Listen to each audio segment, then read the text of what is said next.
नमस्कार दोस्तों, stock market studies में फिर से एक बार आपको बहुत बहुत स्वागत है। तो आज मैं फिर से आपके सामने एक नहीं दो कंपनीज के बारे में डिस्कशन करूंगा और दोनों ही ऑटो सेगमेंट के ऊपर काम करते हैं। अभी ऑटो सेक्टर मतलब ऑटो इंसुलेरी सेक्टर के ऊपर। तो ऑटो इंसुलेरी सेक्टर जो है वो हाई ग्रोथेबल सेक्टर है, क्योंकि देखिए जितने कोई भी मान के चले, कोई भी एक गाड़ी या कंपनी के बारे में आप डिस्कशन करने के लिए बोला जाए तो आप किसी भी गाड़ी कंपनी को पकड़ लेंगे, चाहे वो टू व्हीलर्स हो, चाहे वो थ्री व्हीलर्स, चाहे वो फोर व्हीलर्स, चाहे वो हेवी व्हीकल्स। तो अलग अलग कैटेगरीज है। तो उस कैटेगरीज का जितने सारे गाड़ी के ऊपर मैंने रिसर्च किया हो, चाहे वो मारुति हो, चाहे वो टाटा मोटर्स हो, चाहे वो हीरो, बजाज, किसी भी कंपनी को उठा के देख लीजिएगा, वो कंपनी उतना बड़ा आपको धमाका रिटर्न नहीं दिया जितना रिटर्न आपको ऑटो इंसुलेरीज कंपनी ने दिए। अभी क्वेश्चन ये आते हैं कि सर ऑटो इंसुलेरीज कंपनी के ऊपर क्या निवेश करना सही होगा? देखिए, गाड़ी आप किसी भी कंपनी को खरीदारी कर लीजिए, तो उनमें से जो पेयर पार्ट्स है तो वो तो लगेगा ही लगेगा। चाहे वो इलेक्ट्रिक व्हीकल्स हो, चाहे वो हाइड्रोजन कार्स हो, चाहे वो पेट्रोल का हो, चाहे वो डीजल का हो, चाहे वो सीएनजी का हो, तो किसी भी कैटेगरीज का हो, जो उसमें से ऑटो इंसुलेंस का प्रोडक्ट को उसको यूज करना ही होगा। तो इस बात के लिए मैं जरूर कहूंगा आपको किसी भी एक ऐसे कंपनी को चूज करना है जो ऑटो इंसुलेंस में लीडर है और लीडर फ्यूचर में बनने वाला है। तो इसी में कुछ कंपनीज के बारे में मैं चर्चा करूंगा जो कंपनी आपको हाई ग्रोथ दे सकते हैं। तो चलो एक एक करके सारे पॉइंट्स मैं आपके साथ शेयर करूंगा। और उससे पहले मैं एक चीज और भी दिखाना चाहूंगा कि आज जो दो कंपनी के बारे में बात करूंगा वो दोनों कंपनी ही स्मॉल कैप टाइप कंपनी है। अभी क्वेश्चन आएगा, sir small cap type company के ऊपर रिस्क निवेश करना तो बहुत ज्यादा रिस्क है। हाँ, आपके बात ठीक ही है कि रिस्क है। एक कैलकुलेशन मैं आपके साथ शेयर करूंगा, उस कैलकुलेशन के बाद आपको जो डिसीजन लेना है आप ले सकते हैं। मान के चलिए, मैं खुद की एग्जांपल दे रहा हूँ। मान के चलिए मेरे पास 10 शेयर है और भी 10 शेयर के ऊपर में 1000 करके मैं सारे के सारे स्मॉल कैप के ऊपर निवेश किया हूँ और 10 कंपनी के ऊपर मैं निवेश किया हूँ 1000 करके। तो मेरा टोटल इन्वेस्टमेंट कितना हो गया? 1 लाख। चलो मान लेता हूँ मेरे पास 1 लाख का निवेश है। अभी 10 कंपनी के ऊपर निवेश है। इस 10 कंपनी में मान के चलिए मेरे 7 कंपनी डूब गया, मतलब पूरे पूरा लॉसेस हो गया। तो 7 कंपनी में कितना लॉस होगा? करीबन करीबन 1000 करके अगर मैं करूं तो 70,000। तो 70,000 मेरा डूब गया। चलो आपके बात सही है, 70,000 डूब गया। तो बाकी 3 कंपनी अगर चल गया और बाकी 3 कंपनी अगर मुझे 100 टाइम्स रिटर्न दे दे तो कितना बनेगा? 100 टाइम्स में, मतलब 10 टाइम्स की बात नहीं करो, 100 टाइम्स। तो सोचिएगा फिर से मैं प्रॉफिटेबल ट्रेडर रहूंगा। तो यही होते हैं पावर, क्योंकि 100 टाइम्स रिटर्न देना मतलब 100 टाइम्स छोड़ ही दीजिए, अगर 20 गुना भी रिटर्न दे देना तो भी मैं प्रॉफिटेबल ट्रेडर रहूंगा। क्योंकि 20 गुना का मतलब हर शेयर में मुझे 1000 करके अगर मैं निकल के आपके सामने रखूं तो 20 आपको मल्टीप्लाई करना है कितने? 3 में। कितना है? 60,000। तो सोचिए 20 मतलब 3 शेयर में ही मेरे सारे जो लॉसेस है वो रिकवरी हो जाएगा। तो मैं ऐसे नहीं कि मेरे 10 कंपनी में 7 कंपनी डूब जाएगा और 3 कंपनी मुझे प्रॉफिटेबल देंगे। और यही चीज अगर मुझे 100 टाइम्स रिटर्न मिल गया तो सोचिए 100 मल्टीप्लाई आपको, मतलब 100 आपको मल्टीप्लाई करना है 3 से। तो कितना, सॉरी माफी चाहता हूँ, तो करीबन करीबन 3 लाख के आसपास मुझे रिटर्न मिल सकते हैं। तो इसीलिए मैं बार बार बोलता हूँ कि कभी ना कभी रिक्सी कंपनी के ऊपर भी हम लोगों को काम करना चाहिए। क्योंकि रिक्सी कंपनी के ऊपर काम नहीं करेंगे तो हमको प्रॉफिट मतलब जो प्रॉफिट मिलने का जो चांसेस है, जो मल्टीप्लिकर रिटर्न पाने का जो चांसेस है वो कम हो जाते हैं। तो देखिए, मेरा एक खुद का डिसीजन है, आपका डिसीजन अलग हो सकते हैं। तो जितने में 7 कंपनी के ऊपर आप जो लॉसेस में बात करो, 7 कंपनी के ऊपर भी आपको लॉस नहीं होगा, क्योंकि अगर आप कंटिन्यूसली उस कंपनी के ऊपर ट्रैक करते रहे, जो कंपनी के ऊपर आपने निवेश करके रखे हैं, तो वहां पे आपको कभी भी लॉस नहीं दिखेगा। अगर कंपनी में कुछ गड़बड़ी दिखे तो उस कंपनी के ऊपर आप पहले से ही शेयर को बेच कर निकल सकते हैं, जहां पे आपको कम लॉसेस से ही शेयर आपको बेचने का मौका मिलेगा। तो लॉसेस कहाँ पे हो रहा है, क्या क्या हो रहा है, इसको जानने के लिए आपको कौन सा पॉइंट्स देखना है वो मैं आपको वीडियो में शेयर कर रहा हूँ। तो चलो वीडियो को शुरू करते हैं। शुरू करने से पहले मैं रिक्वेस्ट करूंगा, चैनल को अभी तक सब्सक्राइब नहीं किया तो जरूर कर लीजिएगा और टेलीग्राम को ज्वाइन नहीं किया वो भी कर सकते हैं। तो फर्स्ट जो कंपनी है जिसके बारे में चर्चा करूं उसका नाम है जमुना ऑटो इंडस्ट्रीज लिमिटेड। मेरी एक सबसे पसंदीदा कंपनी है। अगर स्मॉल कैप टाइप कंपनीज के हिसाब से देखूं और हाई ग्रोथेबल कंपनी के हिसाब से देखूं तो मैं इस कंपनी के ऊपर ज्यादा से ज्यादा एक पॉजिटिव थिंकिंग रखकर चला हूं और इस कंपनी के ऊपर मेरा ऑब्वियसली इन्वेस्टमेंट है। और ऑब्वियसली मैं छोटा मोटा ही इन्वेस्ट किया हूं, ऐसे नहीं कि बहुत ज्यादा इन्वेस्ट कर दिया। मैं पहले आपको बोल चुका हूं मेरे पास अगर 30 स्मॉल कैप टाइप कंपनी है और मिड कैप टाइप कंपनी है तो इन सब में मैं डिवाइड करके छोटे छोटे क्वांटिटी के साथ ट्रेड किया हूँ। क्योंकि मैं हमेशा बार बार बोलता हूँ कि मार्केट में अगर आपको मल्टीपल रिटर्न कमाना है तो आपको स्मॉल कैप मिड कैप के ऊपर फोकस होना चाहिए और उसके ऊपर स्टडी करके उसके ऊपर हमेशा इंप्लीमेंट करना चाहिए, उसके ऊपर हमेशा आपको वॉच करना चाहिए। तो इसके ऊपर मैं कौन सा चीज वॉच करता हूँ वो मैं आपको साथ शेयर कर रहा हूँ। देखिए सबसे पहली बात, कंपनी का जो कंपनी जब स्टार्ट हुआ था 1954, तो सोचिए कंपनी करीबन 70 ईयर्स पुराना आप बोल सकते हैं। 70 ईयर्स, तो 70 ईयर्स से भी ज्यादा पुराना आप बोल सकते हैं। तो इतनी सालों का कंपनी का एक्सपीरियंस है। उसके साथ साथ कंपनी का अगर एक बार में प्रोडक्ट के बारे में बात करूं तो कंपनी देखिए, कंपनी अलग अलग कैटेगरीज के प्रोडक्ट का बिजनेस करते हैं। कंपनी का जो ऑटो इंसुलेंस का बिजनेस है जहां पे आप देख सकते हैं लिप्स, जो लिप स्प्रिंग है, साथ ही साथ स्प्रिंग जो एलाइड जो कंपनी कंपोनेंट्स है, साथ ही साथ लेफ्ट जो एक्सेल्स है।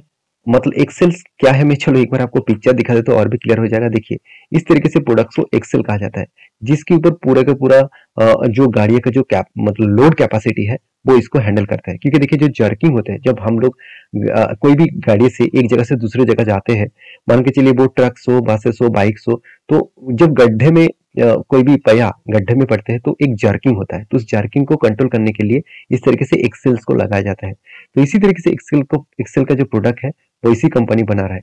और कंपनी जिस तरीके से प्रोडक्ट को मैन्युफैक्चरिंग कर रहा है आप देखेंगे तो यहाँ पे सब कुछ आपको यहाँ पे दिख जाएगा। वर्ल्ड में कंपनी 10 मैन्युफैक्चरिंग यूनिट्स बना चुके हैं और कंपनी का 1 R&D सेंटर भी है जहाँ पे continuously company research and development करते रहते हैं। और कंपनी के सिर्फ इंडिया में नहीं, कंपनी का अलग अलग कंट्रीज मतलब कंट्रीज में भी कंपनी प्रोडक्ट को बेचते हैं। और कंपनी के देखिए कहाँ कहाँ पे वो कस्टमर है आप देखेंगे, कंपनी का कौन सा कस्टमर है वो भी आप देखेंगे। टाटा मोटर्स है, अशोक लेलैंड है, जो इस जो मतलब इसुजू कंपनी है वो भी इसका कस्टमर है, साथ ही साथ वॉल्वो भी इसका कस्टमर है।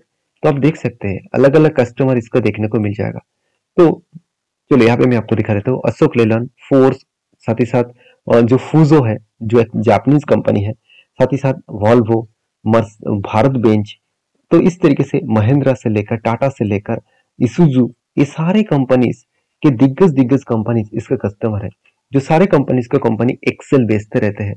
तो इस कंपनी का प्रोडक्ट के बारे में बात करो आप देखेंगे तो इस तरीके से एक्सेल्स को आपको जेड स्प्रिंग जो है, जो हाइब्रिड स्प्रिंग है, तो एक्सेल्स वगैरह हो गया। इस तरीके से प्रोडक्ट को कंपनी तैयार करते हैं। अभी सबसे इंपॉर्टेंट पॉइंट है, कंपनी अभी फिलहाल के लिए नया जो टेक्नोलॉजीज है, जो मतलब एयर वैक्यूम सिस्टम है, जो एक्सेल्स को हटाकर एयर वैक्यूम सिस्टम लगाया जा रहा है जिसका जर्किंग कैपेसिटी और भी कम हो जाते हैं। देखिए अभी लग्जरीज, अब वॉल्वो बासेस में किसी भी जगह पे गए होंगे तो आपको जरूर इस तरीके से महसूस होंगे कि जर्किंग जो है वो एकदम ना के बराबर है। आपको जर्किंग उतना नहीं लगेगा। क्यों? क्योंकि इस तरीके से एयर जो सोल्यूशन जो प्रोडक्ट है उसको लगाया जा रहा है। तो इसका मतलब देखिए गाड़ी कुछ भी कंपनीज का हो, चाहे पेट्रोल डीजल कोई भी कैटेगरीज का हो, तो इस तरीके से एक्सेल का जरूरत हमेशा पड़ेगा क्योंकि इसके बिना कोई भी पहिया नहीं टिकेंगे। और जर्किंग को कैप्चर करने के लिए इस तरीके से प्रोडक्ट को यूज किया जाता है। उसके साथ साथ कंपनी अलग जो प्रोडक्ट को लॉन्च किया है एग्रीकल्चर डिपार्टमेंट में, तो उसके भी प्रोडक्ट का लिस्ट यहाँ पे आपको मिलेगा। देखिए कंपनी के इन्फॉर्मेशन तो आपको साथ में शेयर कर चुका हूँ। अभी कंपनी का फाइनेंशियल डिटेल्स के बारे में बात करूँ तो 4600 करोड़ के आसपास आपको मार्केट कैप दिखेगा और कंपनी का पी रेशियो भी ठीक ठाक है, आरओसी आरओई बेस्ड है। कंपनी के डेप्थ के बारे में बात करूँ तो ना के बराबर डेप्थ है और कंपनी के प्रोमोटर के पास अच्छा खासा होल्डिंग्स भी है। और प्लेजिंग जो है मुझे उतना ज्यादा नहीं लगा, तो ठीक ठाक है प्लेजिंग। कंपनी का जो क्वार्टरली जो रिजल्ट है आप देखेंगे, कंपनी के जो सेल्स है वो लगातार बढ़ते चले गए। कंपनी के एक्सपेंस भी कंपनी कंट्रोल में रखे और उस बेसिस में कंपनी का जो प्रॉफिट है, नेट प्रॉफिट भी अलग लेवल का देखने को मिला।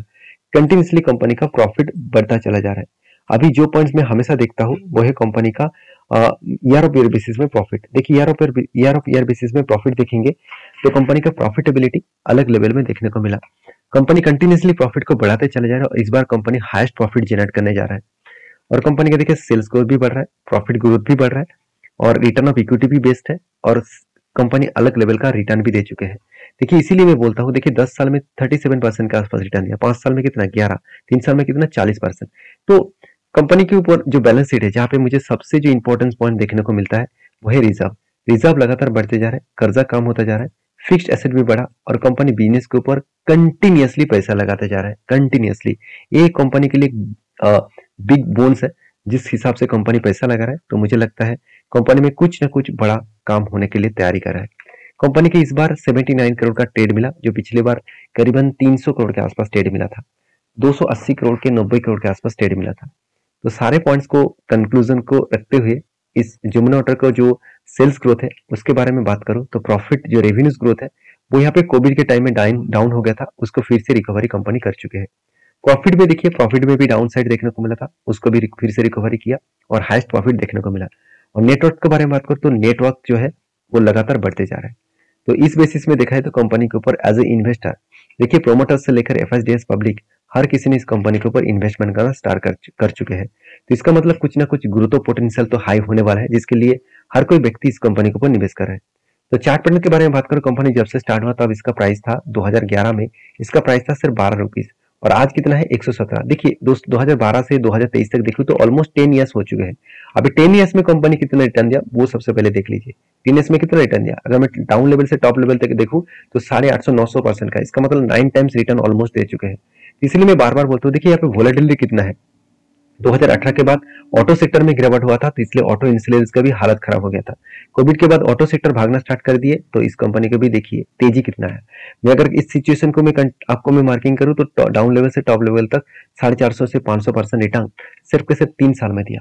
तो इस बात को मैं इसीलिए दिखा रहा हूँ क्योंकि मेरा कहने का मकसद यही है कि अगर आपने सही टाइम में सही कंपनी को चूज किया और उसके ऊपर कंटिन्यूसली स्टडी किए तो वो कंपनी आपको फ्यूचर में मल्टीपल रिटर्न जरूर दे पाएंगे। तो नेक्स्ट जो कंपनी है जिसके बारे में चर्चा करूं उसका नाम है टालब्रो इंजीनियरिंग लिमिटेड। देखिए टालब्रो इंजीनियरिंग लिमिटेड ये भी एक ऑटो इंसुलेरिस कंपनी है। इसका अगर कंपटीटर देखा जाए तो ये भी एक ऑटो इंसुलेरिस कंपनी है। इस कंपनी के अगर वेबसाइट विजिट करेंगे तो टालब्रो जो कंपनीज है वो ये जो ग्रुप है, इस ग्रुप में अलग अलग प्रोडक्ट ग्रुप आपको देखने को मिल जाएगा।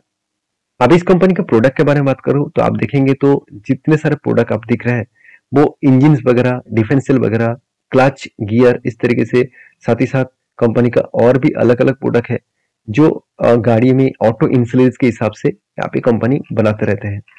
तो कंपनी की जो प्रेजेंस है ऑल ओवर वर्ल्ड में आपको देखने को मिलेगा, चाहे वो यूरोप में हो, चाहे वो अमेरिका में हो, चाहे वो अफ्रीका में हो, ऑस्ट्रेलिया में हो, जापान में हो, तो कोरिया में हो, तो अलग अलग अलग जगह पे कंपनी खुद को प्रोडक्ट को बेच रहा है।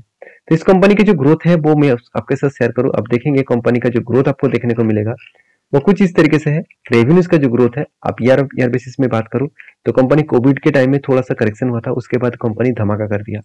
कंपनी का जो रेवेन्यूज के बाद प्रॉफिटेबिलिटी के बारे में बात करूं तो कंपनी का सारे हाथ पार कर दिया। 4 करोड़ कोविड के टाइम में था, आज 27 से 28 करोड़ के आसपास बन चुके हैं। तो कंपनी का प्रॉफिट ग्रोथ किस तरीके से ग्रोथ हुआ आप देख सकते हैं।